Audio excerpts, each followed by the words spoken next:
The gala was a cathedral of light and lies.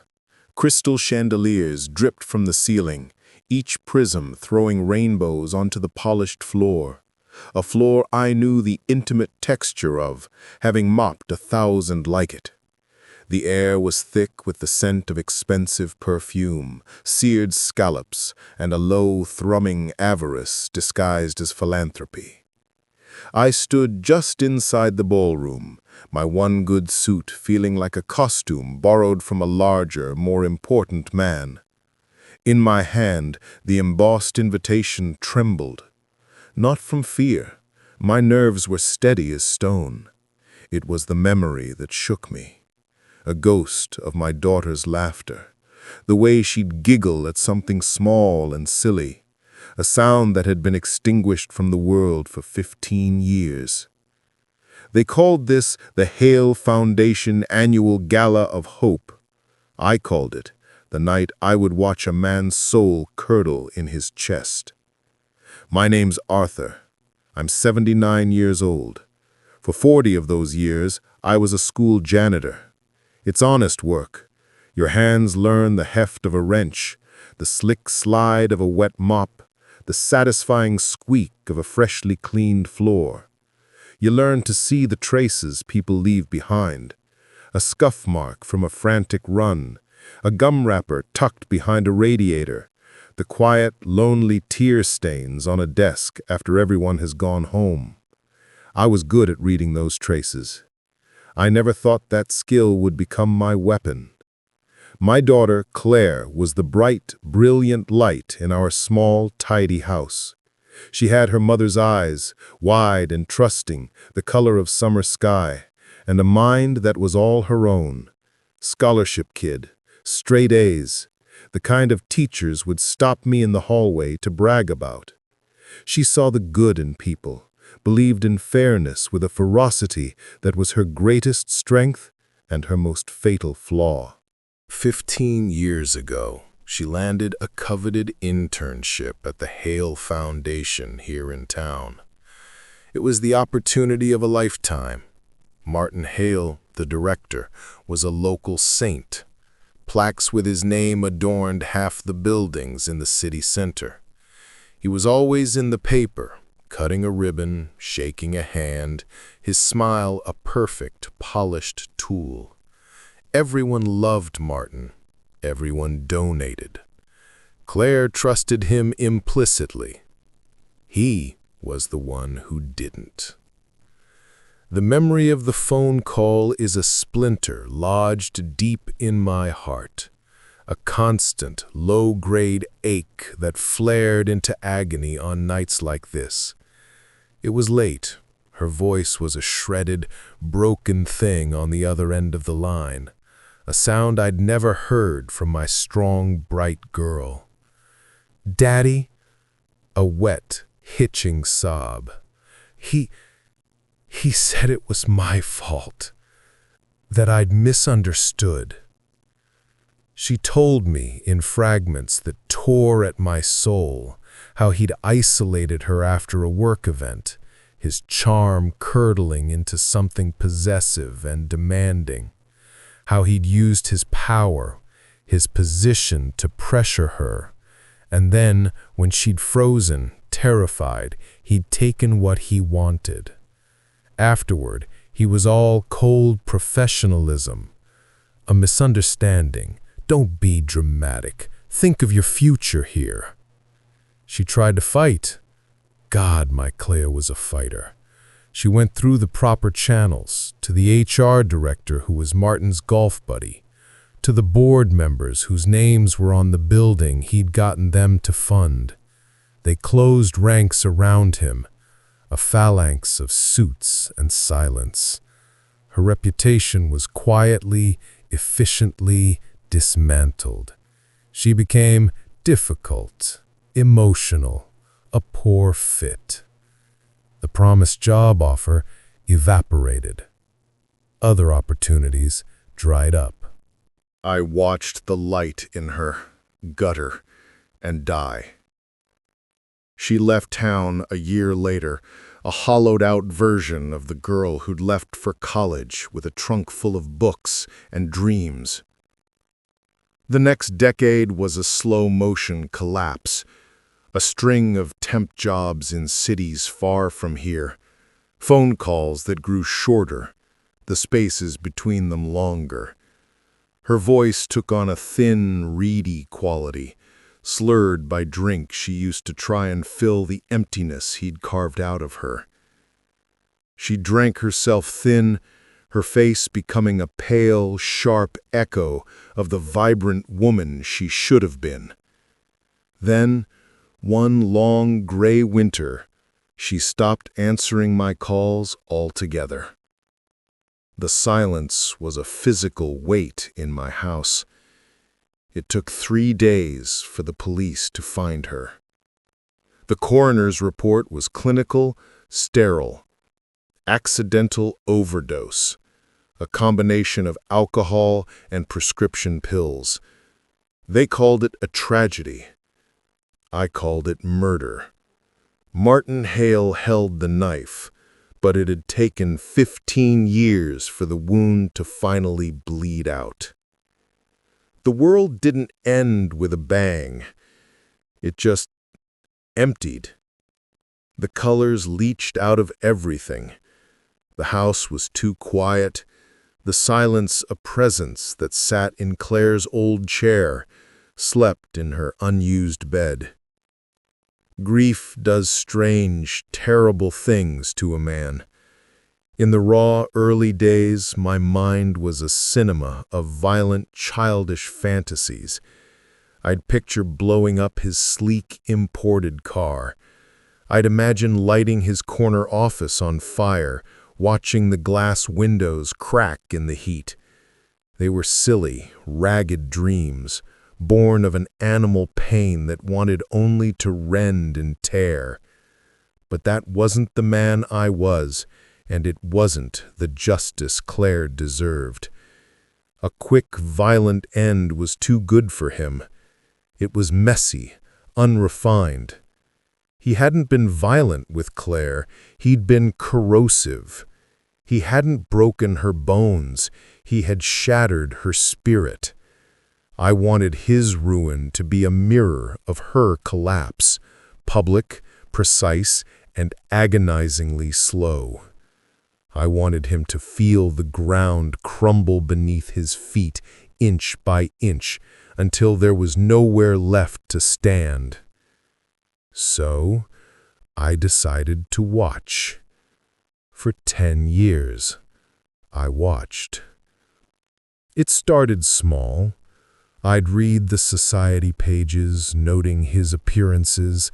I'd linger near the Foundation's headquarters on my walks, watching the comings and goings. I was just a retired old man, invisible. People don't see the help, and they certainly don't see an old janitor. I became a ghost in his machine.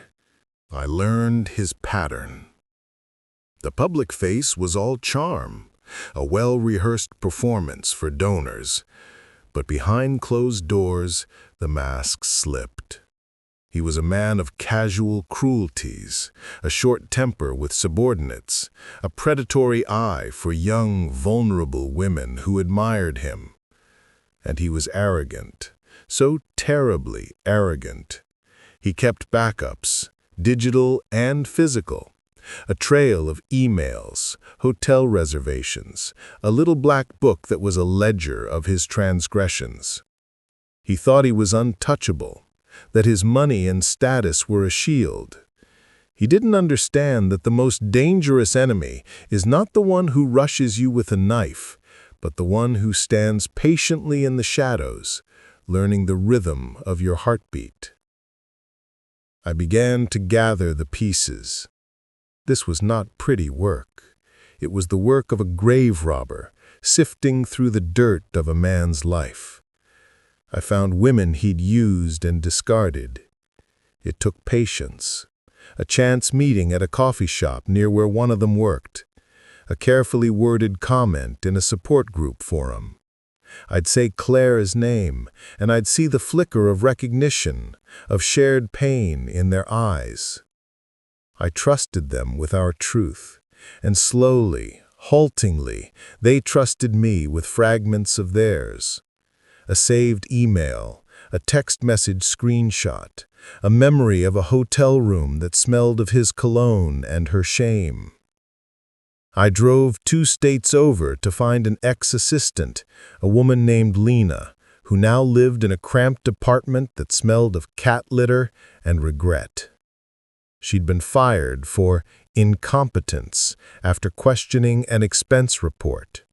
She still had a forgotten, outdated laptop from her time at the foundation.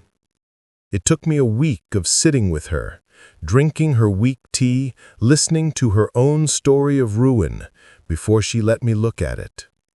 In an encrypted folder, a password she guiltily recalled was the name of his boat, were spreadsheets, scanned documents, a digital trail of his financial sleight of hand. Another time, I slept in my beat-up sedan for 3 nights outside a cheap motel on the highway, waiting for the day shift clerk to come on duty. I bought him coffee, then lunch. He was a young kid, bored, underpaid. I told him I was a father, looking for a man who'd hurt my girl. His eyes widened, and he told me what he'd seen. Martin Hale, a regular, always with a different young woman, never staying more than an hour. He remembered the license plate, confirmed it was his car. I became a student of a new, dirty craft. I learned how to save files to multiple cloud drives, how to make physical copies that a team of lawyers couldn't erase. I learned to be patient and careful in ways that would have embarrassed the man I used to be, the man proud of his honest, calloused hands. I was now careful as a thief, meticulous as an archivist of sin. I lied when I had to, crafting innocent stories to get people to talk. I paid for silence once or twice, handing crumpled bills to people who deserved so much more than the coins of their own complicity. I even, God help me, forged a couple of innocuous-looking receipts, a duplicate from a florist, a dummy invoice from a car service, to connect dots that I knew Martin's lawyers would pretend didn't exist. It was a 10-year pilgrimage into the heart of a man's darkness, and with every step, I felt a little more of my own light dim. But I kept going. For Claire. The final piece was the megaphone. I needed a voice to shout what I had found from the rooftops.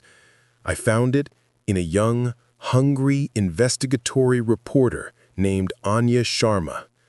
I contacted her under the pretense of being a concerned donor, wanting to contribute to a story about community accountability. We met in the back of a quiet library. Her eyes, sharp and intelligent, narrowed as I laid out the first surface-level crumbs. "This is big," she'd whispered, her fingers already itching for her keyboard. I sat in the dim glow of her apartment later, surrounded by takeout containers and stacks of paper, and watched her work.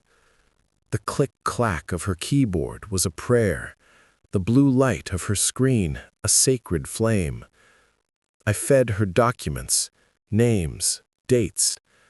I guided her to the women who, emboldened by each other, finally agreed to speak on the record. I watched as the skeleton of Martin's pristine life was slowly, methodically reassembled in her notes. But this time, it was the skeleton of a monster. And in that sterile, digital glow, I felt something I hadn't felt in 15 years, a faint, treacherous warmth in my chest. It wasn't happiness. It was the grim, cold satisfaction of a stone finally being lifted, revealing the writhing things beneath. The night of the gala was the culmination of a decade of labor. Anya's article, a quiet, devastating bomb of fact and testimony, had dropped at noon. I'd read it on the library's public computer, my breath catching in my throat. It was all there. A decade of confidential complaints, the hidden hush payments, the expense reports that magically aligned with his secret hotel stays. She had the names, the audio recording Lena had risked everything to make, Martin's voice smooth as oil, promising a young intern anonymity and a promotion if she'd just be a team player. She had the hotel reservation that matched the night Claire had left the office, her world in pieces. The internet, that great hungry beast, did the rest. It fed. By the time I walked into the gala, the whispers had already started. They were no longer just whispers. They were names on screens, read under linen-covered tables.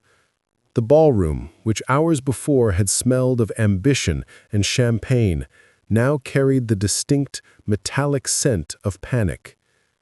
And there he was, Martin Hale at the podium, his smile still in place, a monument to his own delusion. He believed he could still control the narrative, could charm his way out of this. He started his speech, the same one he gave every year, full of platitudes about hope and community. He didn't get to finish. A nervous-looking board member, his face pale and waxy under the lights, approached the podium, whispered in Martin's ear. I saw it then, the moment. The light in Martin's eyes didn't just dim, it was snuffed out, as if a switch had been thrown deep inside him. His smile froze, then cracked, crumbling at the edges. The board member took the microphone and made a short, grim announcement about an independent investigation. A cell phone rang somewhere, loud and insistent. Then another. It was a cascade. I stood motionless, a rock in a rushing river of scandal. I watched as donors edged away from him, as his own staff couldn't meet his gaze. His phone, which he clutched like a lifeline, went dark, dead, or perhaps flooded with calls he no longer had the power to answer. He was escorted from the stage by 2 security guards, his steps unsteady. His eyes were glassy, unfocused. The man who had lived for applause was now fleeing from a silence of his own making. He looked small, insignificant, a paper king dissolving in the rain. I thought that would be the end of it, the satisfying click of a lock, the final note. But life, I've learned, seldom gives you clean endings. The twist came the next morning. The phone in my quiet house rang, a jarring sound in the aftermath. I picked it up. "Arthur?" The voice was ragged, stripped of all its polished charm. It was him, Martin. He'd found my number. How? I don't know. Some old Rolodex, a forgotten contact sheet, a final, desperate act of a drowning man.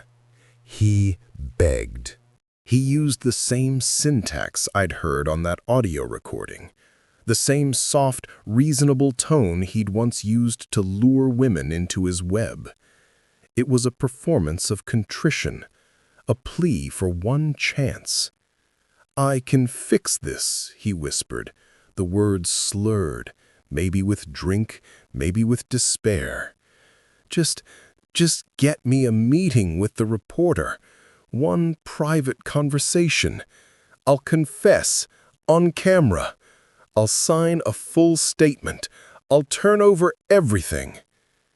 He framed it as penance. He said his life was over, and that a public confession was the only thing that would give it any meaning left. I held the phone so tight the plastic creaked. I thought of Claire's face, the night she called, the devastating simplicity of her words. "Daddy, I thought he liked me." I thought of the 10 years I'd spent in the gutter of his life, collecting his filth. The hot, primal craving to humiliate him further, to grind his face in the consequences, rose in my throat like bile. I could have fed that old animal fantasy. I could have laughed and hung up. But as I listened to him weep, a colder, more terrifying realization dawned on me. I had become a creature of the hunt. My entire existence for a decade had been oriented toward this man's destruction. I had a life to be paid back. The man on the phone had nothing left but the wind of his own desperation. If I helped him confess, I would be sanitizing his downfall, letting him control the narrative one last time. I would be the janitor, cleaning up his mess yet again. But if I simply let him burn without it, was I any better than the judge I'd pretended to be? The power had shifted, and the weight of it was immense and sickening. "I'll see what I can do," I said, my voice a stranger's. I hung up and stared at my hands, the janitor's hands now stained with a different kind of grime. The hunt wasn't over.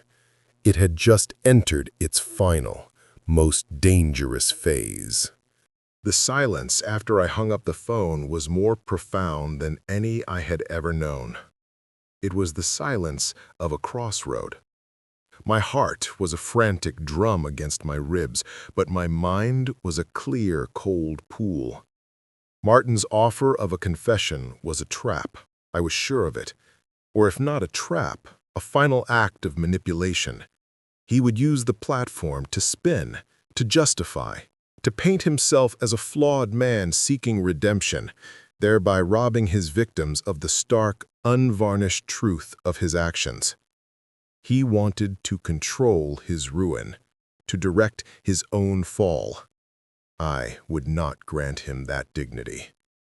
But his desperation was a tool, and I had spent 10 years learning how to use tools. I called Anya Sharma. Her voice was electric with the energy of the breaking story. "It's a tsunami, Arthur. More women are coming forward by the hour. The board is in full meltdown." "I called him," I said, cutting through the excitement. "Martin. He wants to confess." A beat of stunned silence. "What?" "He wants a meeting with you, private. He says he'll give a full on-camera confession and turn over evidence." I could almost hear the journalistic instincts warring with her conscience on the other end of the line. "A private meeting? Arthur, that's a minefield. He could be setting me up, trying to get me to agree to terms, to slant the story." "I know," I said, my voice low and steady. "So we don't give him a private meeting. We give him an audience." I laid out the plan. It was brutal in its simplicity. We would agree to the interview, but it would not be in a private hotel room. It would be in a neutral, controlled location, a conference room at her newspaper's office. And it would not be just the two of them. I would be there, and so would 2 lawyers representing the collective interests of the women who had come forward. There would be no deals, no conditions. He would walk in, tell the truth, the whole ugly truth, and then he would leave to face whatever consequences the world had for him. "He'll never agree to that," Anya said, her voice hushed. "He will," I replied, the certainty in my own voice surprising me. "Because he has nothing else. He's begging for a life raft, and we're the only ones on the shore. We just hand him the raft filled with holes." Arranging it was a delicate, grim ballet. I called Martin back. He sounded pathetically grateful to hear from me. "She's agreed to hear you out," I said, carefully omitting the details. "But it has to be on the record. Everything." "Yes, yes, of course," he gushed, the words tumbling over each other. "Thank you, Arthur. You won't regret this. I'm going to make this right." The lie sat heavy on my tongue. You can't make it right, you fool. You can only account for it. The meeting was set for the following afternoon. I arrived early, the familiar scent of industrial cleaner and old paper in the newspaper's building, doing little to calm the storm inside me. Anya was there, setting up 2 cameras, her movements crisp and professional. The 2 lawyers, a man and a woman with serious, impassive faces, introduced themselves. They had a list of bullet points, a chronology of his crimes we would not let him evade. We waited. When Martin Hale walked in, he was a ghost of the man from the gala podium. His expensive suit was rumpled, his hair was unkempt, and his eyes were red-rimmed and wild. He smelled of stale sweat and fear. He saw me sitting at the far end of the conference table, and for a second his step faltered. Confusion, then a dawning horror crossed his face. His eyes flicked to the lawyers, to the cameras. "What is this?" he whispered, his voice cracking. "This is your confession, Martin," I said, my voice echoing flatly in the quiet room. "You said you wanted to make things right. These people are here to ensure that you do." Anya gestured to the chair in the center of the room, bathed in the harsh light of the camera lamps. "Have a seat, Mr. Hale." He looked like a man walking to the gallows. He sank into the chair, his shoulders slumping. The camera lights clicked on, 2 unblinking, judgmental eyes. It began. Anya started with the financial records, the misappropriated funds, the dummy corporations. He answered in a monotone, confirming facts, his hands trembling on the table. But that was just the warm-up. The real surgery began when she moved to the women. She named them, one by one. Lena, the assistant. Others whose names I knew, whose stories were etched into my memory. With each name, he flinched as if struck. Then Anya said the name I'd been waiting for. The name that was the reason for all of it. "Claire," Anya said, her voice softening almost imperceptibly. "The intern from 15 years ago. The night of the fundraiser at the Grandview Hotel. Tell us about that night." Martin's head snapped up. His eyes found mine across the table, pleading, frantic. I held his gaze, my face a mask of stone. I let him see the 10 years of waiting. I let him see the empty house, the unsent letters, the bottomless grief. And he broke. The sobs that racked his body were ugly, unpracticed things.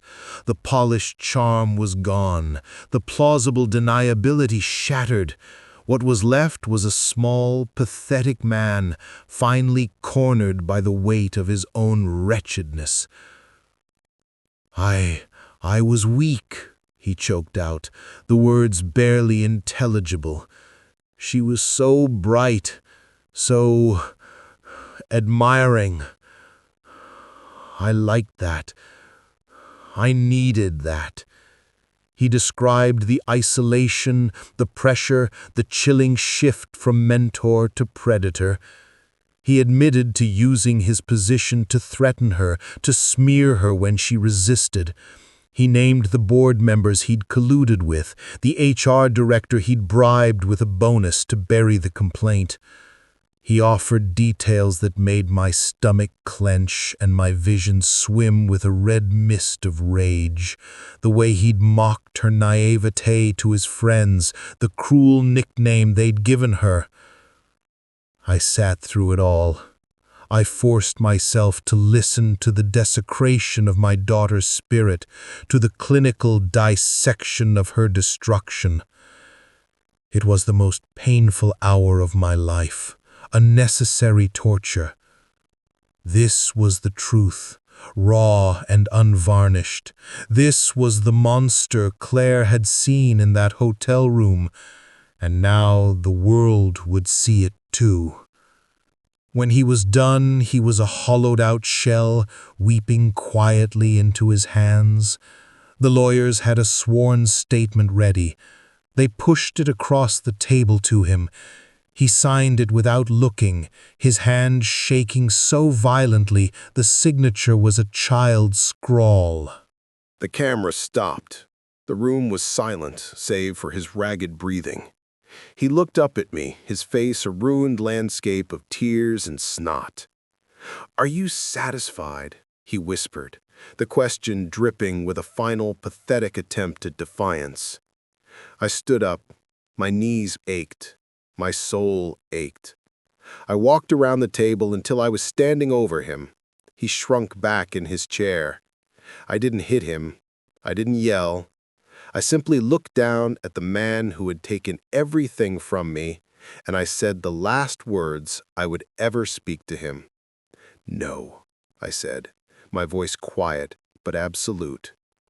"But she is." I turned and walked out of the room. I didn't look back. The footage was edited and released that evening. It was a nuclear bomb compared to the conventional explosion of the first article. The town, the city, the very foundations of his world erupted. He was arrested the next morning, not just for financial crimes, but for sexual assault, coercion, and a host of other charges that the evidence now overwhelmingly supported. The board was dissolved. The Hale Foundation was shuttered, its assets frozen. The women, my brave, broken girls, had their platform. Their stories were front-page news, their faces on television, finally believed, finally vindicated. In a long, sprawling article that ran in the Sunday edition, there was a small paragraph near the end. A list of names, a brief in memoriam for those who are not here to see this justice. And there it was, Claire. My Claire. The town changed. There were resignations on the city council. New policies were enacted at other nonprofits. A fund was set up for the victims. The world, it seemed, had been scrubbed a little cleaner. And me? I went home to my empty house. I opened the drawer where I kept my decades' work, the files, the receipts, the copies of the recordings. I took out the last letter Claire had written me, found unsent in a box of her things. The paper was thin and fragile. I didn't need to read it. I had memorized it long ago. I had thought the air would be lighter. I had thought I would feel a surge of triumph, a closing of a circle.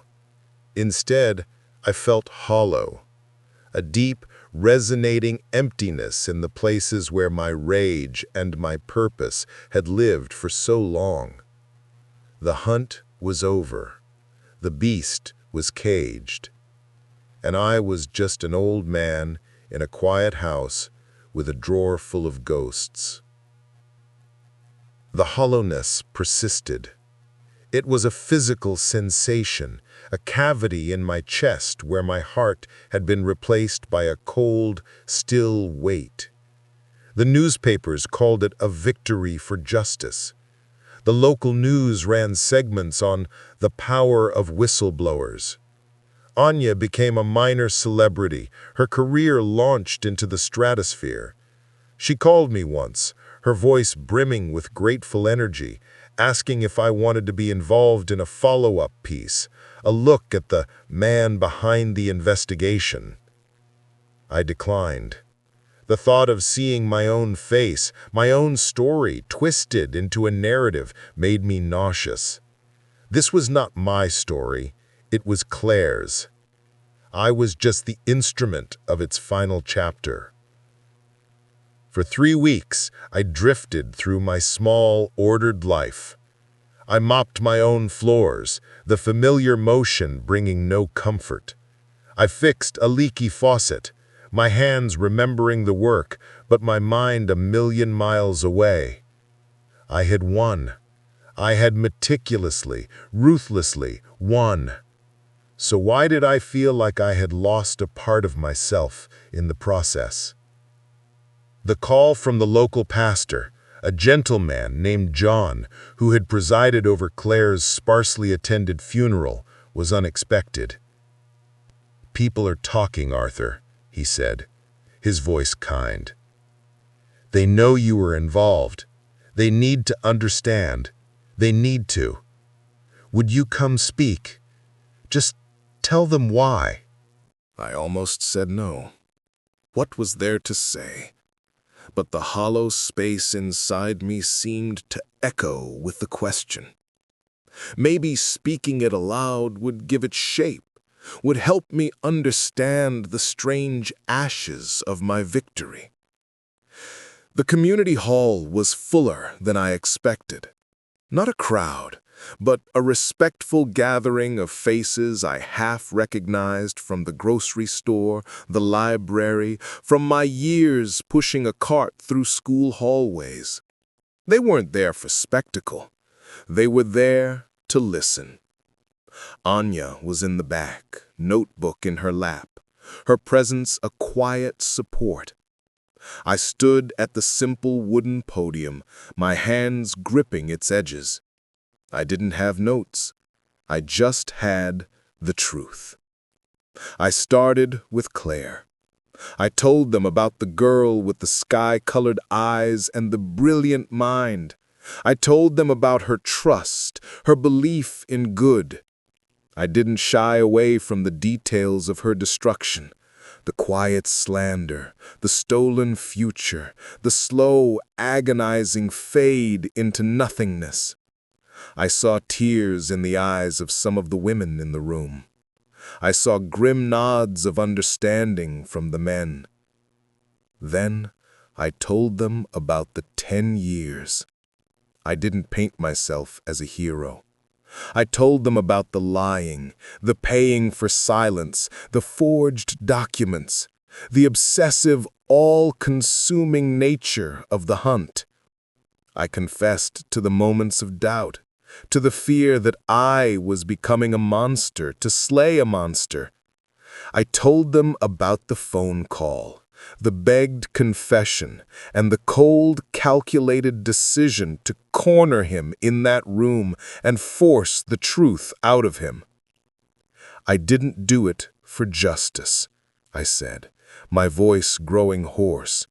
I didn't do it for justice, not at first. I did it for revenge. Cold, precise, and patient revenge. I wanted him to feel a fraction of the pain he inflicted on my girl, and he did. I saw it in his eyes when he shattered in that room. The hall was utterly silent. They call it a victory, and in many ways it is. The town is safer. Other girls are safer. The women he hurt have been heard. That matters. That matters more than my reasons. I paused, looking out at their faces, searching for an answer I knew they couldn't give. But I want you to understand the cost. Revenge, it can fix an injustice. It can balance a scale, but it hollows out the avenger. You have to feed it your time, your thoughts, your soul. You have to cultivate a garden of anger and tend to it every single day. And the thing you grow in that garden, it's what will be looking back at you in the mirror when the work is done. I finished simply. I got my revenge, but I lost my daughter twice. Once to him, and once to the decade I spent chasing her ghost. I don't know if I'd do it again. I only know I did it once, and I live with that choice. There was no applause, just a deep, respectful silence. Then a few people came up to me, shook my hand, touched my shoulder. Their gratitude was genuine, but it felt distant, like it was meant for someone else. As the crowd thinned, an older woman I didn't recognize approached me.